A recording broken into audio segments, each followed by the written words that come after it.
话说有这么一位仁兄，姓宁，名采臣，浙江人士，品行端正，经常挂在嘴边的一句话就是只愿一生爱一人。有一回他前往金华，途经城北一座古庙，累得不行，决定进去歇歇脚。这庙宇外表挺气派，可惜杂草丛生，一看就是好久没人打理了。庙里左右两边的僧房门虚掩着，唯独南边一间小屋，门锁崭新。再看东角那边，翠竹成林，阶下清池，野荷盛开，好一派幽静风光。正值考试季，城里住宿费贵得吓人，宁采臣一合计，干脆就在这儿住下得了。于是四处转悠，等着庙里的和尚回来。夕阳西下，终于盼来一位书生模样的年轻人，打开南屋的门。宁采臣赶紧上前寒暄，表达了想借宿的愿望。书生挺随和，说这地方没主人，我也是一时落脚，你要不嫌弃，咱俩正好做个伴。宁采臣一听，实在太好了。当晚月光如水，他俩就在走廊里聊上了。书生自我介绍，我姓晏，字赤霞。宁采臣本以为他也是赶考的书生，但听他的声音不像浙江人，一问才知道人家是陕西来的，听说话语气是个诚恳朴实之人。聊着聊着，无话可谈了，两人拱手作别，各回各屋，准备休息。可宁采臣来到新环境，失眠了，翻来覆去睡不着。这时北边隐约传来低语，好像有人家在夜谈。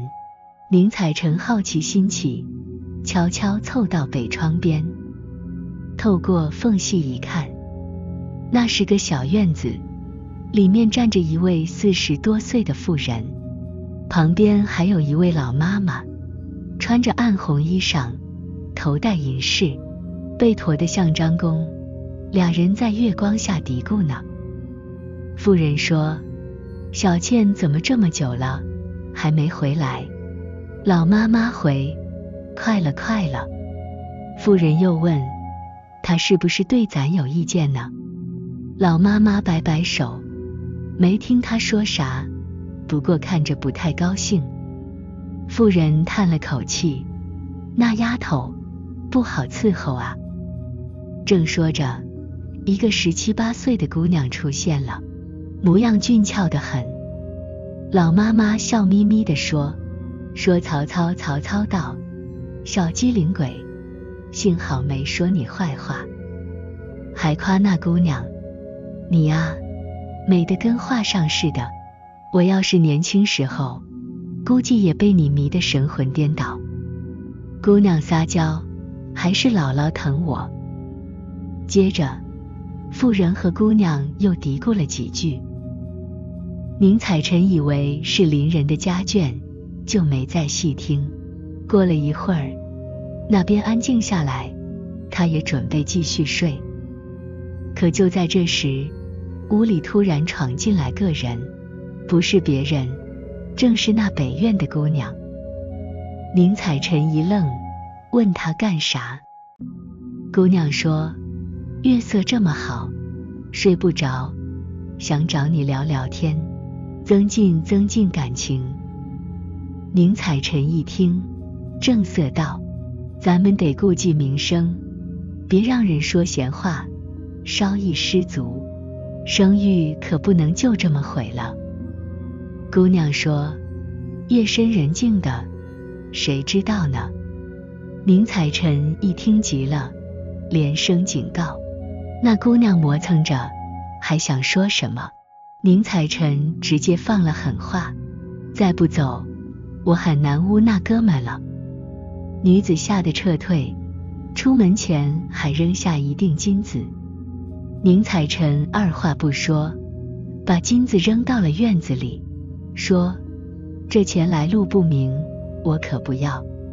姑娘脸一红，捡起金子，嘴里嘟囔着：这家伙真是个铁石心肠。第二天一早，庙里又热闹起来。一个兰溪来的备考书生带着仆人住了进来，可谁曾想到，这书生半夜竟突然暴毙，他脚底有一个小孔，跟锥子戳的一样，渗出血丝。隔天，连那仆人也遭遇了同样的不幸，众人皆是一头雾水，不明所以。到了晚上，燕赤霞回到庙中，宁采臣把这怪事跟他说了，他眉头一皱，倒是鬼魅所为。宁采臣为人刚正，没太放在心上。可到了半夜，那女子又来了，跟宁采臣说道：我阅人无数，从未见过像你这般正直心肠的，你简直就是活菩萨，我不忍心伤害你。我名小倩，姓聂，18岁就离开人世，就埋在庙旁，这些年一直被恶鬼逼迫，做些不堪之事，委身侍奉他人，实非我所愿。现在庙里没了别的猎物，恐怕那夜叉要对你下手了。宁采臣一听，心中不免紧张，忙问有何对策。小倩答：只要你和燕赤霞同住，就能躲过一劫。宁采臣好奇：那你为何没去迷惑燕赤霞？小倩解释：她身上有股奇异力量，我不敢接近。宁采臣追问：你是如何迷惑别人的？小倩透露：我会趁他们不备，用锥子轻轻刺他们的脚，等他们昏迷后，我抽取他们的血，供妖魔享用，或是用假金子诱惑，其实那是罗刹鬼的骨头，凡人若收下，心肝就会被挖走。这两种手段都是利用了人的贪婪。宁采臣感激之余，询问何时需要警惕。小倩告诉他，就在明天夜晚。临别，他含泪说道：我身陷苦海，找不到出路，您如此英勇仗义，定能拯救我于水火。若您能将我的枯骨收敛，带回故乡安葬，您的大恩大德，就如同是我再生父母。宁采臣毅然应允，问及埋葬之处。小倩只说：记住，有乌鸦巢的白杨树下即是。言罢，身影瞬间消失在夜色中。次日，为防燕赤霞外出，宁采臣一早就请他过来。午后，两人共饮，宁采臣留心观察着燕赤霞的举动，并提议同室而眠。燕赤霞以性格孤僻，喜欢清静为由推辞，但还是拗不过宁采臣的坚持，只好搬来行李，并特别叮嘱：我敬你是条汉子，但有些秘密一时难以说得明白，望你勿动我的行囊，否则与你我皆不利。宁采臣一口答应。入夜，二人就寝，燕赤霞将箱子置于窗台，自己则靠枕而卧，不久便鼾声大作。宁采臣却辗转反侧，不能入眠。近1更时分，窗外隐约有人影晃动，那影子渐渐贴近，目光闪烁。宁采臣心中一紧，正欲唤燕赤霞，却见异物破箱而出，如同一道白光穿窗而出，击碎窗棂后又疾驰而回，光芒骤逝。燕赤霞惊醒，宁采臣假装熟睡，暗中观察。燕赤霞检查了箱子，取出一物，在月光下细嗅细观。宁采臣借光窥视，只见那物通体晶莹，长约2寸，宽似韭菜叶。燕赤霞审视完毕，重新包裹数层，放回箱内。自言自语：何方老妖，竟敢来此撒野？说罢，复又躺下。宁采臣心中惊讶不已，便起来问方才之事。燕赤霞坦诚相告：既然你我交情已深，不妨直言，我实乃剑侠。若非那窗棂，那妖孽早已命丧黄泉了。宁采臣好奇：你藏着的是什么宝贝？燕赤霞道：剑也，适才闻之，带有妖气。宁采臣想见识一番，燕赤霞大方展示，原来是一柄微光闪烁的小剑。宁采臣对燕赤霞愈发敬佩。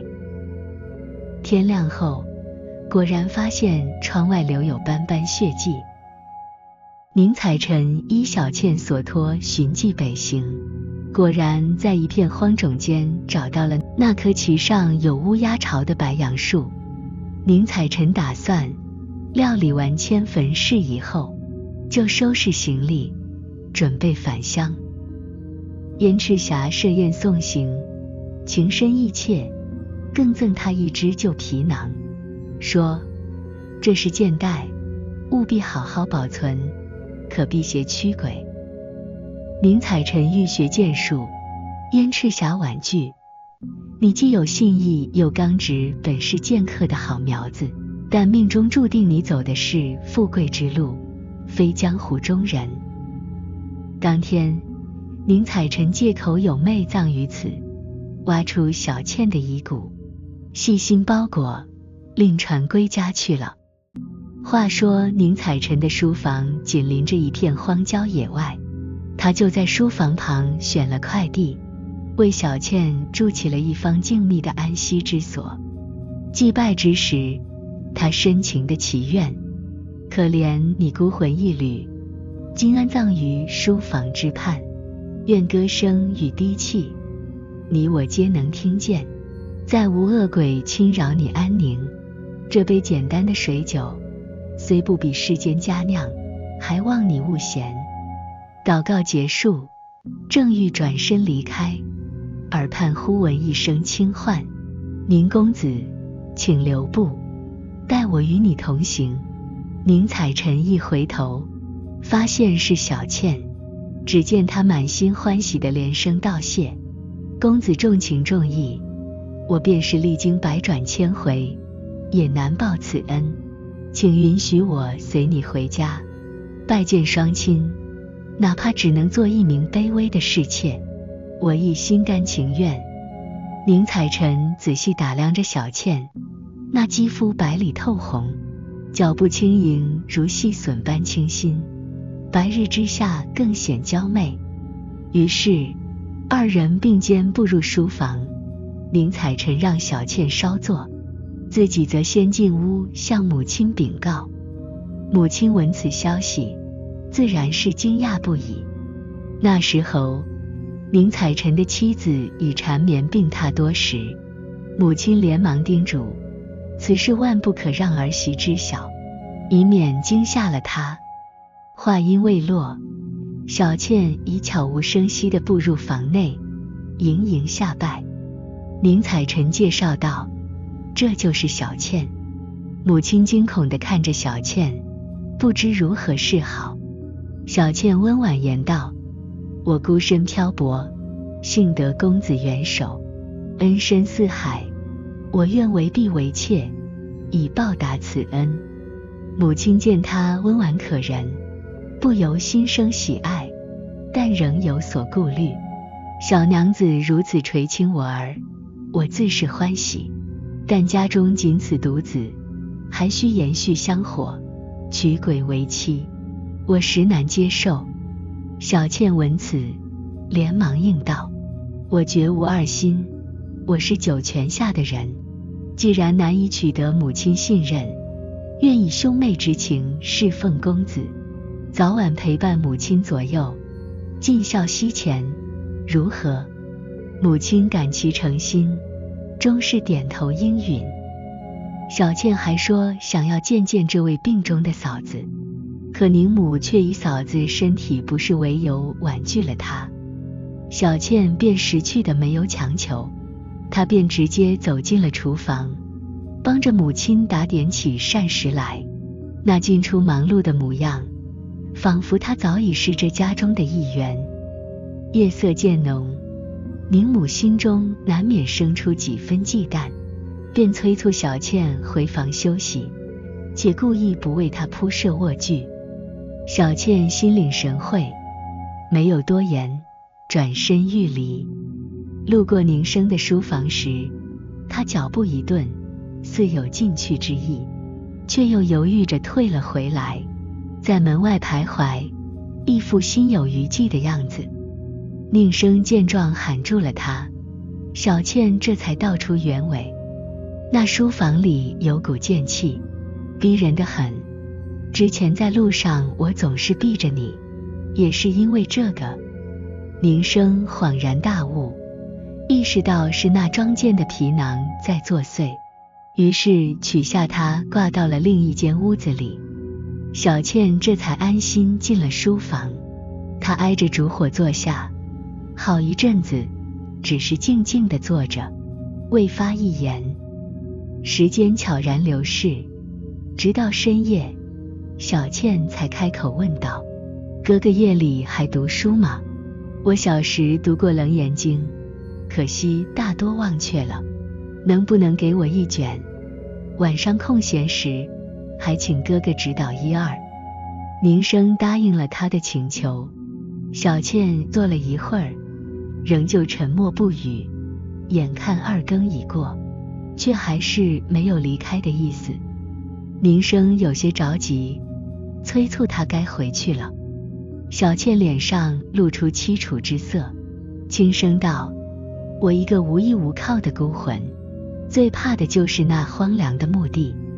宁生解释道：书房中并无多余的床铺，而且咱们既是兄妹，也该避些嫌疑。小倩听后起身欲行，面上满是愁容，似乎快要哭出来了。步履沉重，一步步挪出了房门，跨过门槛便消失不见。宁生心中暗自怜惜，想要留他在其他房间住宿，却又顾虑母亲会责怪。次日清晨，小倩准时前来向母亲请安，还亲手捧着脸盆侍候母亲洗漱。家中事务无论大小，她都处理得井井有条，深得母亲欢心。而每至黄昏，她便告退离开，常常会来到书房，借着烛光研读佛经，察觉到宁生有了困意，才一脸哀伤地默默离开。话说早些时候，因为宁采臣妻子的病情，不能料理家务，母亲被家务活累得筋疲力尽。但自从小倩来了，母亲终于能喘口气，心中十分感激，对小倩是一天比一天亲近，完全当成了自家闺女，甚至都忘了小倩不是凡人了。晚上就不再坚持让她离开，俩人同吃同住，亲如家人。小倩刚来那会儿，啥也不吃不喝，半年后才开始尝试喝点稀粥汤。宁生和母亲宠着她，对外也绝口不提小倩的真实身份，外人自然也就浑然不知了。没过多久，宁生的妻子去世，母亲心里盘算着，不如就让小倩成为宁家的媳妇，但又担心这样对儿子不利。小倩心里透亮，看出母亲的心思，找机会就跟母亲坦白：我在这儿也1年多了，您应该能看出来，我心地不坏，我跟着宁郎是不想再害人，更是因为他品性高洁，受人尊敬。我想借他的力量，为自己挣个名分，在九泉之下掘光彩。母亲也感受到小倩的诚意，就只担心她不能生育。小倩说，子女乃天赐，宁郎命中注定有福，有3个能光大门楣的儿子，不会因为我而没后。母亲一听，放心了，就跟宁生商量。宁生一听，乐坏了，当即张罗着宴请亲友，宣布这件喜事。有好奇的朋友想见见新媳妇，小倩换上美美的衣服，大大方方地出来见客。在场的人个个惊讶不已，谁会觉得她是鬼，倒像是下凡的仙女。这下宁家的亲戚朋友都来祝贺，争着跟小倩套近乎。小倩擅长画兰花和梅花，常常以画作为回礼，收到画的人如获至宝，倍感荣幸。有一天，小倩趴在窗前，神色黯然，像是有什么心事。她忽然问起，那皮囊放哪儿了？宁生说，因为你害怕，我就放到别的屋了。小倩却说，我现在吸收了人间的阳气，不怕那玩意儿了，还是拿回来挂在床头吧。宁生追问缘由，小倩透露，这几天我心里总不踏实，恐怕是金华那妖怪，恨我躲得远远的，怕他早晚找上门来。